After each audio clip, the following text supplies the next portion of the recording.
Hello, it is time to read the next chapter called Dream Catching. And the last chapter we read was Journey to Dream Country. And if you remember, they were throwing the poor BFG all over like he was some sort of a ball, like a football or something. And Sophie was getting a little tousled around when they were doing that too. So today, yes, we're reading the next chapter. It's called Dream Catching. Remember, if you haven't been reading with us, to go back and start with chapter 1 and catch up. Here we go. Dream Catching. The big friendly giant put the suitcase on the ground.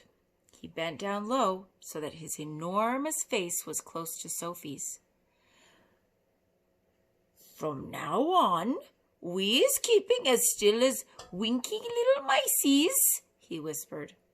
Sophie nodded. The misty vapor swirled around her. It made her cheeks damp and left dewdrops in her hair. The BFG opened the suitcase and took out several empty glass jars. He set them ready on the ground, with their screw tops removed. Then he stood up very straight. His head was now high up in the swirling mist, and it kept disappearing and then appearing again.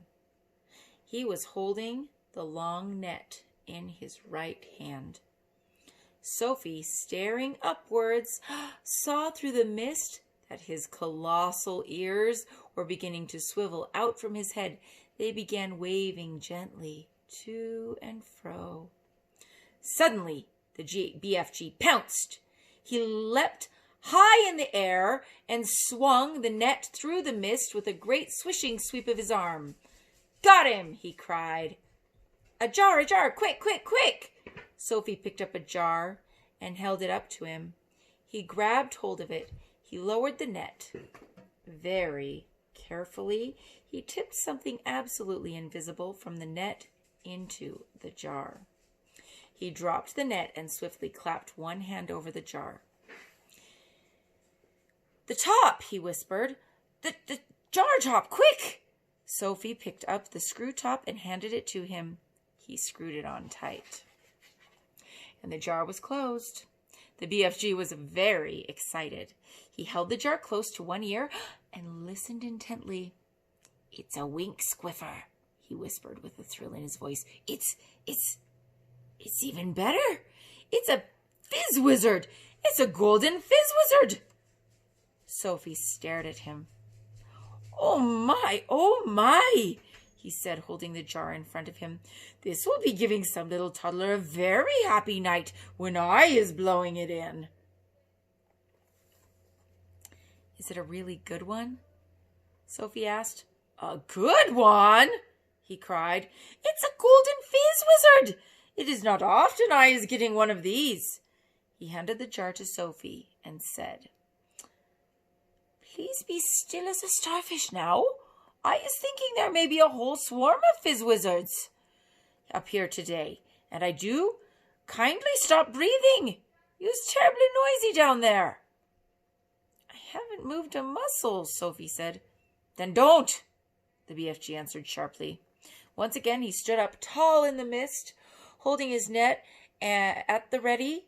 Then came the long silence, the waiting, the listening. And at last, with surprising suddenness, came the leap and the swish of the net. "Another jar!" he cried. "Quick, quick, quick!" When the second dream was safely in the jar and the top was screwed down, the BFG held it to his ear. "Oh, no," he cried. "Oh, mince my maggots! Oh, swipe my swoggles!" "What is the matter?" Sophie asked. "It is a troggle humper," he shouted. His voice was filled with fury and anguish. "Oh, save our souls!" he cried. "Deliver us from weasels! The devil is dancing on my dibbler!" "What are you talking about?" Sophie said. The BFG was getting more distressed every moment.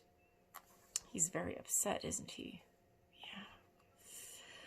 "Oh, bash my eye bones!" he cried, waving the jar in the air. "I come all this way to get lovely golden dreams, and what is I catching?" What are you catching? Sophie said. I is catching a frightsome troggle-humper, he cried. This is a bad, bad dream. It is worse than a bad dream. It is a nightmare. Oh dear, Sophie said. What will you do with that? I is never letting it go, the BFG cried. If I do, then some poor little toddler will be having the most curd-bloodling time. This one is a real kicksy bog thumper. I is exploding it as soon as I get home. Nightmares are horrible, Sophie said. I had one once, and I woke up sweating all over. With this one, you would be screaming all over, the BFG said. This one would make your teeth stand on end. If this one got into you, your blood would be freezing to icicles, and your skin would go creeping across the floor. Is it as bad as all that? It's worse, cried the BFG. This is a real whoopsie gobswitcher. You said it was a troggle humper, Sophie told him.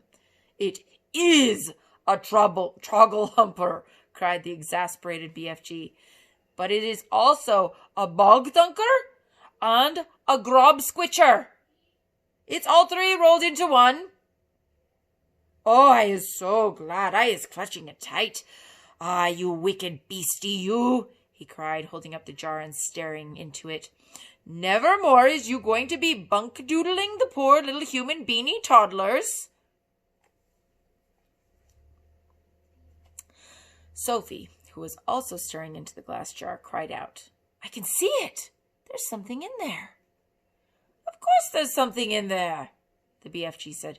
You was looking at a frightsome troggle humper. But you told me dreams were invisible.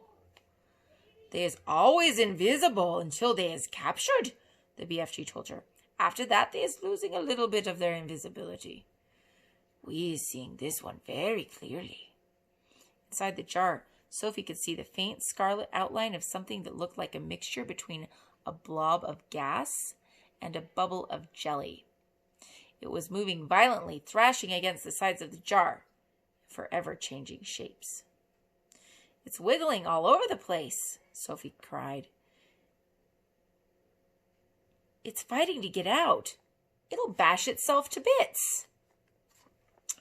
The nastier the dream, the angrier it is getting when it is in prison, the BFG said. It is the same with wild animals. If an animal is very fierce and you is putting it in a cage, it will make a tremendous rumbadumpsus. If it is a nice animal, like a cockatoodlulu or a frogglefrump, it will sit quietly. Dreams is exactly the same. This one is a nasty, fierce, bog-rotting nightmare. Just look at him splashing himself against the glass. It's quite frightening, Sophie said. I would be hating to get this one inside me on a darksome night, the BFG said. So would I, Sophie said. The BFG started putting the bottles back into the suitcase. Is that all? Sophie asked. Are we going? I is so upset by this troggle-humping, bog-thumping grub-switcher, the BFG said, that I is not wishing to go on. Dream-catching is finished for today. Soon Sophie was back in the waistcoat pocket, and the BFG was racing home as fast as he could go. When at last they emerged out of the mist and came again on the hot yellow wasteland, all the other giants were sprawled out on the ground, fast asleep, which is where I think maybe I should be. I'm tired. Okay, our next chapter is called A Troggle Humper for the Flesh Lump Eater. This should be good. Do you want to meet my dog? I thought it might be fun to introduce you to my dog. Warren, come here. I don't normally let him on the couch, but come here. Oh, this is my Warren. See that? Hear that thumping? That's his tail. He's happy to meet you. He's a good boy, huh? Have a wonderful day.